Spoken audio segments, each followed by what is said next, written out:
Here's a good question from Dr. David. Yeah. In the chatty house, youtube.com/ESPN1320, twitch.tv/ESPN1320. If you want to hang out with us, hang out in the chatty house. Always a good conversation happening there. Regardless of what we're talking about, chatty house is going to have a good convo going. That's what I love about it. Mm-hmm. So you can join it there. Dr. David asked if Monty McNair would include Sasha in any trades. That is a really, really That's intriguing a great question. Cue. Yeah. Yeah. And so you have to look at Sasha in a couple of different ways too.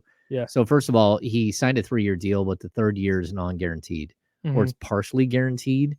And so like a team could look at him in a couple of different ways. For me, if I'm looking at it right now and I have to choose between him and Trey Lyles, in all honesty, I choose Trey Lyles. Yeah, it's not even a question for me. Yeah, so if he has to be included in a trade, my only concern is that the Kings believe he will be and how much they sold him being in Sacramento for his career as part of this equation and all that. There is something in me that says that their like promises may have been made to get him to Sacramento, and then to go back on your word and trade him 3 months later might not have been what some of those promises were about. And so I think that he does have game, and I think that there is a way that he can help a team. And I even think there's a way he can help the Kings. I would agree. But I'd even say at this point, if you were to go out and get another forward, I would probably include one of my forwards. And if I had to choose between my forwards, I'm going to have, Keegan Murray is untouchable in this scenario. And then after that, the next guy down is the next best player is Harrison Barnes. And then the next best, I would start tiering them. And then you have to see what you can get away with a trade. And, like we were talking at the break, and for some reason, people bring up Jonathan Isaac all the time. And like, can I real quick talk about Sasha real quick? Yeah. Just last thing on it. It's not about getting rid of Sasha. No, it's not the Kings need to just get rid of the guy. It is that, hey, you know what? He could probably be a valuable asset who doesn't have a consistent role here. And maybe another team views him as a valuable asset who could have a consistent role on their team. That's why his name is being brought up. It's not because he stinks or something. No, well, and I'd even add that if you're looking at him and Trey Lyles, if you're looking at them as potential trade guys, right? One of them makes $8 million, one of them makes like $6.5. So like they're almost interchangeable in a deal.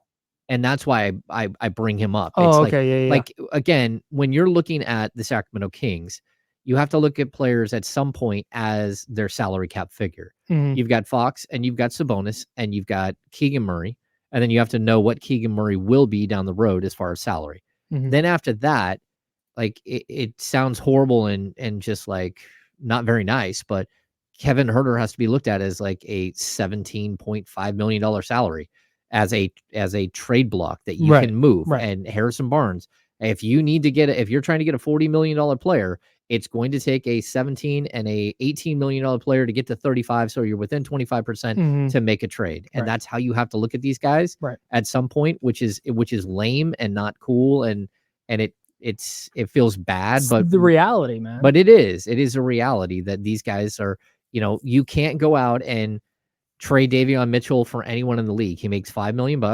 And then if you tack in Chris Duarte's $4 million, now you got $9 million. So now you might be able to get up to $12 million player. So that's how you have to kind of look at these things at some point.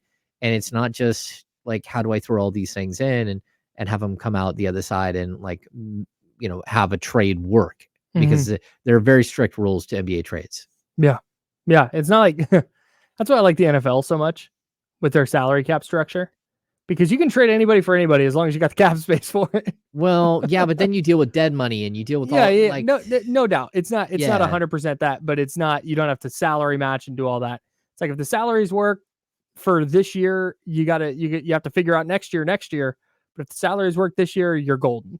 Yeah, totally. Yeah. Totally. And so, anyway, to back to Jonathan Isaac. Finish the point on Jonathan Isaac. Yeah, like please. I like Jonathan Isaac as a player. Like he does fit like what you might think the Kings need. 6'11", crazy wingspan, crazy athleticism.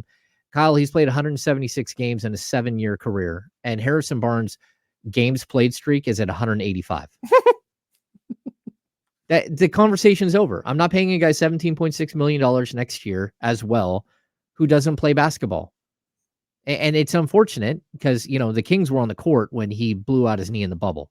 Mm-hmm. And watching Harry Giles go over and talk to him while he's laying on the ground and had blown out his ACL, and you knew he had blown out his ACL, and watching Harry Giles, a guy who had been through it multiple times, having like a conversation with him on the court, that was hard. Yeah. But that's if you want to be a team that doesn't miss games, you don't go trade for players that miss games. Mm-hmm. It is what it is. Even when, and again, I couldn't agree more with you. This is not about Jonathan Isaac on paper necessarily. No. Because on paper, he makes all the sense in the world. And honestly, a reason he's probably available is because of everything you just said. If Jonathan Isaac was playing 80 games a year, 75 games a year, whatever number, I don't think the Magic are like, yeah, we need to get rid of this guy. Well, they probably wouldn't have drafted both Mo Wagner and Paolo Banchero. They probably wouldn't even have been in the running to draft one of those players because they probably would have been a better team. Yeah. But the fact is he's not. He doesn't play, and you're not a good team when he's on. He doesn't help your team win because he can't stay on the court long enough to play. Yeah, and I don't hate the idea of, like, if Jonathan Isaac was a free agent. Yeah, like a low budget, like 2-year 5. Take a flyer. Right. And in fact, frankly, that's what I think the Kings need to probably do a lot of this offseason is just go find, hey, you're 6'10" and athletic. Maybe you can play, maybe you can't. Get in here and we'll see. And if he's a free agent, I would love the idea. I'd be all aboard. Yeah. But I'm not giving up assets to go get him. No, I'm fully on board with that too. It's tough because some of these players, they can help you. Yeah. But you have to balance so many things when you're making commitments, and like you're certainly not going to trade Harrison Barnes, a guy who doesn't miss any games, for a guy who plays, what amounts to 2 NBA seasons in 7. No matter how, putting it like that is nuts. That's just it. No matter how much better Jonathan Isaac is than Harrison Barnes is better when Jonathan Isaac isn't playing. Yeah. I mean, that's... Yeah, and I would say that Harrison Barnes has proven to be a much better player than Jonathan Isaac over his career, and part of that's because Jonathan Isaac just can't, he can't develop as a player because he's not on the court. Yeah. So it's tough. His third season, he played 34 games. He's 11.9 points, 6.8 boards, and over 2 blocks a game, almost 2.5 blocks a game. Yeah. Karolinko, that's what he loved it. Right. You'd love that stat line as the Kings backup center. He's a Andre Karolinko type player, I shouldn't say backup center, next to Domas. Yeah, he's a disruptive fourth. He can be. But the fact that he can't play, that's most of the time, like, hey, conversation's over. Yeah, we can talk, and that's so. And like I said, you can talk injury flyers in free agency. That's fine, but at the trade deadline, I would way rather go see them get a player that they are much more confident will be on the court and impactful for this year. No, totally. That's if they're making a move, you've got to improve the top.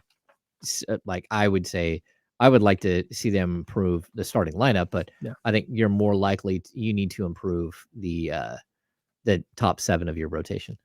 I want to get back to what we were talking about earlier with it's not a report from the Athletic. It was a discussion in the Athletic, a write-up, an article in the Athletic. Yeah. From David Aldridge and Josh Robbins. David Aldridge, of course, very plugged in Washington, D.C. Josh Robbins is a beat writer for the Wizards out there. Mm-hmm. Kyle Kuzma, they went through the entire Wizards roster and were like, all right, if they make the whole roster available, who goes where for what? And the Kings came up as a fit for Kyle Kuzma. And the deal and I don't want to get into the Kuzma fit. Does he fit? Does he not? Like, we've done that a million times. Yep. Talked about the merits of it. Great. The trade that Josh Robbins lays out is Kyle Kuzma to the Kings for Kevin Huerter and Trey Lyles. And I know that you're big on the Kyle Kuzma idea because his contract is relatively affordable. He does things that would immediately help the Kings if you plug him into their rotation. And again, that affordability aspect of it is key. Do you still like the deal if it's Huerter plus Lyles? No. And I think one of the reasons why I'm not even considering that deal, like maybe you consider, like, again, Davion Mitchell and Kevin Huerter and in a trade, right? Sure. But I don't think I'm crushing my depth and then having to come up with a new starting shooting guard in order to make that deal. And again, I like Kuzma. Yes. As a player, I like his contract better. And I also like the idea that if Kyle Kuzma doesn't work out a year from now, 2 years from now, because of his contract and just the declining scale and what it is, it's so easily movable. If it doesn't work out, just okay, it didn't work out. We can move him very easily, right? Yeah. I think if you're dealing with Washington is a team who on the season is 9-37. 9-37. They're done. They're cooked. And they're not cooked this year. They're cooked next year. They're probably cooked the year after. And they thought they were assembling a team that was going to like win a little. I think they're assembling a team that would help them like get through a time, right? Like a group of seasons. They thought they were putting together a roster that wasn't going to be 9-37 after 46 games. Yes. So at this point, though, if you're dealing with Washington, what Washington wants is the trade capital. And I think the biggest piece to what Josh Robbins and David Aldridge wrote was very specific. It's that, Washington has been asking for two first-round picks, but that price is probably a little higher than what they're willing to accept. And so if I'm the Kings, I'm trying to figure out a way to piece together a deal that does not include Kevin Huerter, certainly, and not even Harrison Barnes. If this is the player Harrison Barnes is going to be, and I can get that player, Harrison Barnes, the player who's been here few games. Yeah, the one from the last few games, but the one that's been in Sacramento for the last 5 years. Right. If I can get that player as my third forward with Keegan Murray and Kyle Kuzma as my starters, okay. So now how do I construct a deal? Right. And like, there are ways you can do it, but that's where you start like, okay, if you have to trade Trey Lyles and a deal like that, where you're not giving up Kevin Huerter, but you're giving up Trey Lyles. But so you're looking at Lyles, you're looking at Duarte, you're looking at Davion Mitchell, and throw in, whether it's Kessler or throw in, like, you can make the money work without attaching either Huerter or Barnes. And now if you're the Kings and you're trying to get good now and you're trying to take a huge step now, if there's a way that you can do that without touching the run it back core, where you're inserting a top 5 player into your rotation, maybe probably a starter. Yeah. Let's even say like Kuzma might even be like your 4th best player, maybe 5th, right? Yeah. Right there. But if you're doing that, now what that does to the rest of your rotation is amazing. Right. And the fact that you're losing Trey Lyles is a bummer, but the fact that you're inserting Harrison Barnes into that spot, right, and Kuzma is taking Harrison Barnes' spot in the rotation. Yeah. See, now that's when it's like, okay, would I give up a first? Yeah, I'm giving up a lottery protected first. Yes. In 2026 and 27, well, like whatever. But I'm also giving up maybe 1 or 2 second-round picks as well. And I think that is a happy medium where they may not want the player. That's kind of where they're at. They don't need the player. What they need is a couple of contracts, a couple of people that might actually fit into their rotation right now, just so they can get through this season and next. But realistically, they're making a trade to get the draft picks, the draft capital. Yeah, and that's where our guy Buddha said that's a championship level team right there. I don't know, but I feel way better about that version of the Kings than I do this one. The one that you just laid out, where it's Kuzma in the starting lineup, and now Harrison Barnes is your 7th guy. Yeah. And that I like that so much.